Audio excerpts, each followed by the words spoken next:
कहानी रामपुर में रहने वाली अंजलि की है, जो कि बहुत ही सीधी-सादी लड़की रहती है और उसकी माँ का देहांत बचपन में ही हो गया रहता है। अपने भाई और भाभी के साथ ही रहती थी। अंजलि की भाभी का स्वभाव बहुत ही दुष्ट रहता है। वह उसे हमेशा प्रताड़ित करती रहती थी। सुन अंजलि, मैंने बहुत तेरा बकवास सुन लिया है और तुम मेरे घर में आए कैसे?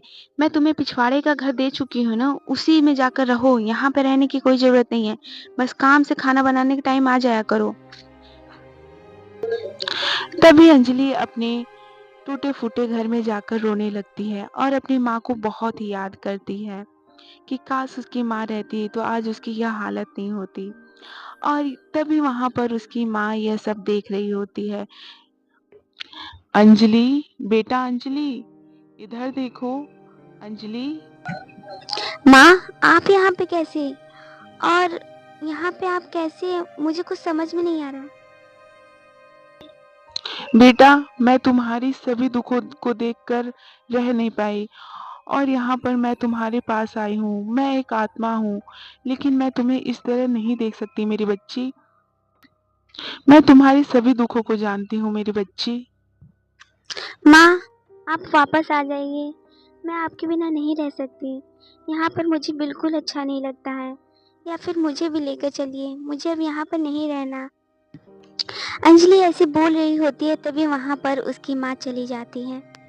माँ, आप कहाँ चली गई? माँ, रुकिए। माँ, माँ।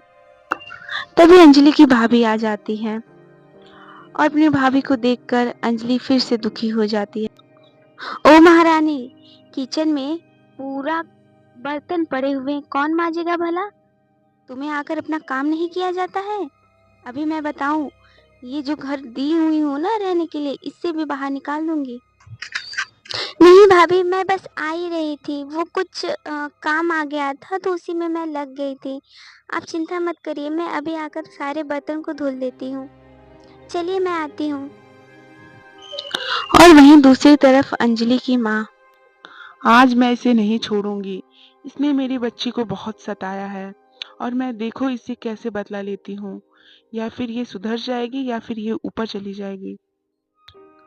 तभी वहां पर रेखा आती है और तेल में लगकर फिसलकर गिर जाती है। आत्मा होने के कारण रेखा को उसकी सांस दिखाई नहीं पड़ती है और रेखा वहीं पर बेहोश हो जाती है। तभी वहां पर अंजलि दौड़ते हुए अपनी भाभी के पास आती है। माँ, आपने ये क्या किया? और भाभी इस तरह कैसे गिर गई? माँ, आपने तो कुछ नहीं किया। इसके बाद अंजलि अपनी भाभी को लेकर हॉस्पिटल चली जाती है और वहां पर डॉक्टर उसका इलाज करने लगते हैं। अंजलि, चिंता करने की कोई बात नहीं है। तुम्हारी भाभी बिल्कुल ठीक है। बस पैरों में थोड़ा चोट लग गया है, इसलिए वह कुछ दिन बिस्तर पर ही रहेंगी और उनका बहुत ख्याल रखना। इसके बाद रेखा कुछ दिनों ही हॉस्पिटल में रुकती है और अपना इलाज करवाती है। वहीं दूसरी तरफ अंजलि अपने घर चली जाती है। तभी अंजलि का भाई वहां आता है। अंजलि का भाई बहुत ही अच्छा रहता है और उसे बहुत प्यार करता था। अरे अंजलि, तुम्हारी भाभी कैसे गिर गई? अभी मैं विदेश में था, यह बात सुनकर मैं दौड़े दौड़े चले आया। अब तुम बताओ कैसे ये हादसा हुआ, कैसे वो हॉस्पिटल पहुंच गई है? कुछ नहीं भैया, बस जमीन पर थोड़ा सा तेल गिर गया था और भाभी वहीं से जा रही थी और फिसल कर गिर गई। घबराने की कोई बात नहीं है, वह कुछ दिन में ही ठीक हो जाएंगी।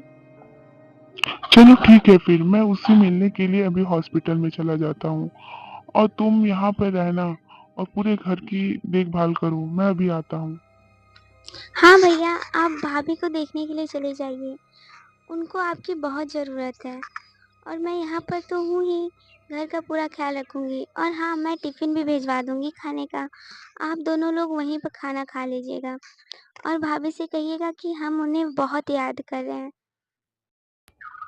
इस तरह से दोनों भाई बहन में बहुत ही प्यार रहता है। वह दोनों बात कर रही होते हैं कि तभी थोड़ी देर में अंजलि और राहुल की माँ वहां पर प्रकट हो जाती है, जिसे देखकर राहुल बहुत ही आश्चर्य होता है। अरे माँ, आप यहाँ पे कैसे? और अचानक से मुझे कुछ समझ में नहीं आ रहा है। ये कैसे हो सकता है? बेटा, मैं तुम्हें पूरी बात बताती हूँ। वो क्या है कि तुम्हारी बीवी मेरी बच्ची अंजलि को बहुत ही सताती थी, बहुत ही मारती थी। ये क्या बोल रही है माँ?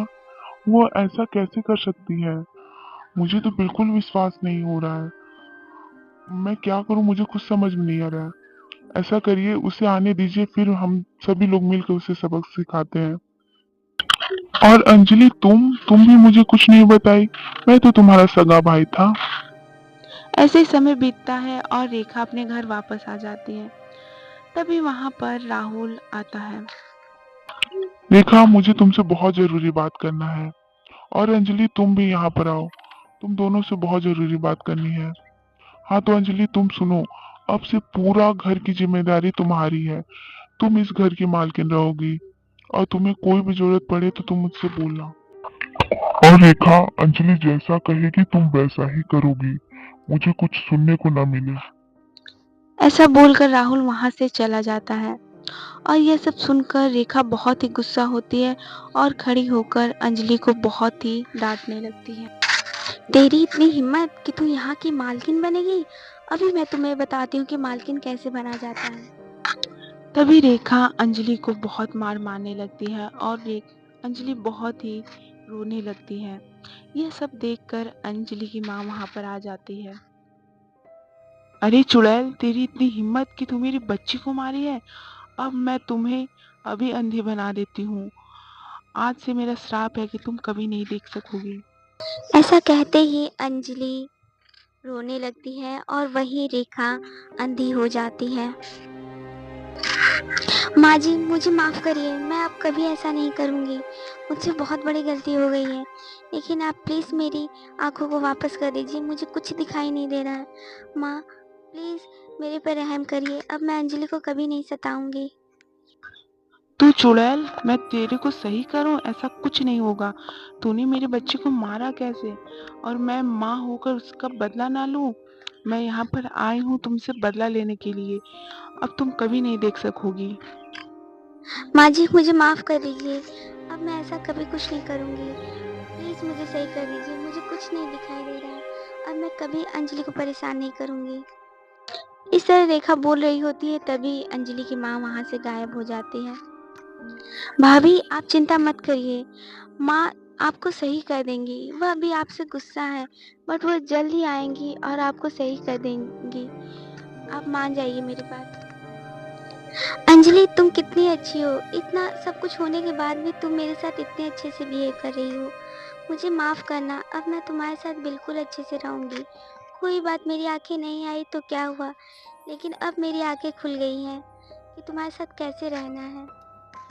इस तरह से रेखा का बदला हुआ स्वभाव देखकर अंजलि की माँ फिर से आ जाती है और रेखा की सारी बातों को सुनती है और वह सोचती है कि अब यह सुधर गई है तो इसको आंखें वापस दे देनी चाहिए। जाओ रेखा, मैं तुम्हारी आंखों को वापस करती हूँ, लेकिन अब से दोबारा ऐसा कुछ नहीं होना चाहिए जिससे कि मेरी बच्ची को कोई नुकसान हो। अगर ऐसा कुछ हुआ तो अगली बार मैं तुम्हारी प्राण ही ले लूंगी, यह तुम सोच लेना। इस तरह अंजलि की माँ उसे सबक सिखाते हुए पूरे घर को संभाल लेती है और फिर पूरा घर अच्छे से रहने लगता है।